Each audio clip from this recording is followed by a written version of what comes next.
Welcome back പ്രിയപ്പെട്ട പ്രേക്ഷകരെ. ഇപ്പോൾ സമയം 9 മണി കഴിഞ്ഞ് 51 മിനിറ്റ് ആയിരിക്കുന്നു. നമ്മുടെ പ്രഭാത വാർത്താ വർത്തമാനം അവസാനിക്കുന്നതിന് മുൻപ് സംഘർഷഭരിതമായ ഒരു വാർത്താ ദിനത്തിലേക്ക് നമ്മൾ കടക്കുന്നതിന് മുമ്പ് മനസ്സൊന്ന് റിലാക്സ് ആയിരിക്കൂ. നമുക്കൊപ്പം ഇഷാൻ ഭായ് ഉണ്ട്. ഇഷാൻ ഭായ് വണക്കം. വണക്കം. Good morning. ഇന്നിപ്പോ നവകേരള സദസ്സിന്റെ പരിപാടിയുടെ വേദിയിൽ ഇഷാന്റെ പെർഫോമൻസ് ഉണ്ട്. അതെ, വൈകുന്നേരം 4 മണിക്കാണ് മുഖ്യമന്ത്രിയുടെ പ്രകടനത്തിന് മുമ്പ് ഇഷാന്റെ പ്രകടനം. എനിക്ക് തോന്നുന്നു 5 മണിക്ക് മുഖ്യമന്ത്രിയുടേത്, 4 മണിക്ക് ഞങ്ങളുടെ ടീം. കറുത്ത ഷർട്ടിട്ടാണോ പ്രകടനം? ഞാന് ഞങ്ങളുടെ മനസ്സെല്ലാം എടുത്തതാണ്. മനസ്സെല്ലാം എടുത്തത്. അപ്പോ ഇഷാനെ പ്രേക്ഷകർ ഏറ്റവും കൂടുതൽ ഓർമ്മിക്കുന്നത് 2005 മുതൽ ഇങ്ങോട്ട് ഇഷാന്റെ പാട്ടുകളൊക്കെ നിങ്ങൾ കേൾക്കുന്നുണ്ട്. പക്ഷെ നമ്മൾ എല്ലാവരും കൂടി ഏറ്റെടുത്ത ഒരു പാട്ട് കരളുറപ്പുള്ള കേരളം എന്നുള്ളതാണ്. നവകേരള സദസ്സ് സമാപിക്കുമ്പോൾ നമുക്ക് വേണ്ടി ഇഷാൻ പാടിയ പാട്ട് ഇഷാൻ തന്നെ കമ്പോസ് ചെയ്തു. ഞാൻ അതിന്റെ കാര്യം പറഞ്ഞു വരുമ്പോ ഇപ്പം നേരത്തെ പറഞ്ഞിട്ട് ഇപ്പൊ കറുപ്പിടുവോ എന്ന് ചോദിച്ചാൽ ട്രോള് പോലെ ഈ പാട്ടിങ്ങനെ കേരളം ഒട്ടാകെ ട്രോളായി മാറിക്കഴിഞ്ഞു. എങ്കിലും ഇതിനകത്ത് പട്ടിണിയാവുമ്പോഴും പാട്ട് വേണം. പാട്ട് വരും. അല്ല, ഇതിനകത്ത് ഞങ്ങൾ ഇന്നലെ ഏതോ ഒരു കമന്റ് ശ്രദ്ധിച്ചിരുന്നു.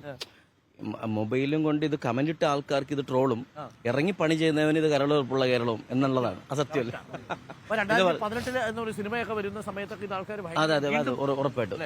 അതപ്പോ ആ പാട്ട് ഒരുപാട് നേരത്തെ അരുൺജി പറഞ്ഞ പോലെ നമ്മുടെ വികാരങ്ങളെ തൊട്ട പാട്ടാണ്. അപ്പൊ അതുകൊണ്ട് as A singer, as A composer എനിക്ക് എന്റെ ഈ ഇതൊരു കണക്ഷൻ പരിപാടിയാണല്ലോ. കമ്പോസ് ചെയ്തതും അതെ ഞാൻ തന്നെ അത് പാടിയതും അതെ അതെ ഉറപ്പായിട്ടും. അപ്പൊ അത് മരണമാർന്നിടും നാളിലും മലയാളമൊന്നായി നിന്നിടും, പാറിടും ശലഭമായി മാറിടും പുതുലോകമായി, നന്മയുള്ള ലോകമേ കാത്തിരുന്നു കാണുക, കരളുടഞ്ഞു വീഴുകില്ലിത് കരളുറപ്പുള്ള കേരളം.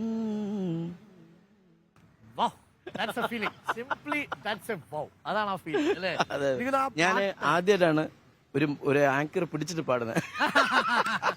പക്ഷെ അത് ഗംഭീരമായി. കാരണം ഇന്നത്തെ ദിവസം ആ ഒരു പ്രത്യേകതയുള്ളതാണ്. നമ്മൾ ഒരുമിച്ച് നിൽക്കേണ്ട ഒരു ദിനം കൂടിയാണ് ഈ നവകേരള സദസ്സ് നമ്മളെ ഓർമ്മപ്പെടുത്തുന്നത്. പ്രളയം പോലെ തന്നെ നമ്മൾ ഒരുമിച്ച് നിൽക്കേണ്ടതാണ്. ഏത് പ്രതിസന്ധി വരുമ്പോഴും ഒരുമിച്ച് നിൽക്കേണ്ടതാണ്. പ്രതിഷേധമൊക്കെ ഉണ്ടാകണം, പ്രതിപക്ഷത്തിനുള്ള അവകാശം അവിടെയുണ്ട്. പക്ഷേ അത് സംഘർഷഭരിതമായി നശിപ്പിക്കാനുള്ളതല്ല. നമ്മൾ നെയ്തെടുത്ത് ഈ പാട്ടിന്റെ ഒരു ഞാൻ പറയുമ്പോൾ അനുജി പറഞ്ഞ ഒരു ത്രെഡ് തന്നെയാണ്. ബിക്കോസ് നമ്മൾ 2018 ഞാൻ ചെന്നൈയിലായിരുന്നു. അപ്പൊ ഞാൻ അവിടെ ഇരുന്ന് നോക്കിക്കാണുന്ന എന്റെ സഹോദരങ്ങൾ, എന്റെ നാട്, എന്റെ കേരളം, എന്റെ മലയാളം എന്നുള്ള കൺസെപ്റ്റ് ആയിരുന്നു ഫീൽഡിൽ ഫുള്ള്. അപ്പൊ നമ്മുടെ ഗ്യാതറിങ്ങുകൾ വളരെ എന്താ പറയാൻ ഒരു സാഹോദര്യപരമായിട്ട് അല്ലെങ്കിൽ ഭയങ്കര സഹിഷ്ണുതയോടെ എല്ലാവരും അങ്ങോട്ടും ഇങ്ങോട്ടും ഹെൽപ്പ് ചെയ്ത്, അതാണ് നമുക്ക് അവിടെ നിന്ന് കിട്ടുന്ന വിഷ്വൽ. ചെന്നൈയിൽ നിന്ന് ഒരു പ്രവാസി എന്നല്ല. അപ്പം ഈ പറഞ്ഞ ഫീൽ ഇന്നത്തെ ദിനത്തിലുള്ള ഈ സംഘർഷഭരിതമായി ഇരിക്കുമ്പോഴും നമ്മൾ ഈ പാട്ട് ഓർമ്മിക്കപ്പെടേണ്ടത് ഈ സ്ഥലത്താണെന്ന് ഞാൻ വിശ്വസിക്കുന്നു. അവസാനത്തിലെ ഒന്നുകൂടി ഒന്ന് മൂളാം. നന്മയുള്ള ലോകമേ കാത്തിരുന്നു കാണുക, കരളുടഞ്ഞ് വീഴുകില്ലിത് കരളുറപ്പുള്ള കേരളം. മാനവീയം വീഥിയിൽ നിന്നാണ് ഇഷാന്റെ ഈ പാട്ട് നമ്മൾ ഇന്ന് ആസ്വദിക്കുക മാത്രമല്ല അതൊരു ഓർമ്മപ്പെടുത്തലാണ്. നവകേരള സദസ്സിനോടൊപ്പം നടന്ന റിപ്പോർട്ടർ വാർത്താ സംഘം കേരളത്തിന് മുന്നിൽ വയ്ക്കുന്ന ഒരു ആശയം കൂടിയാണ് നമ്മൾ കേട്ടേറെ പരിചയിച്ച പാട്ട്. Thank you Ishan bhai. Thanks a lot.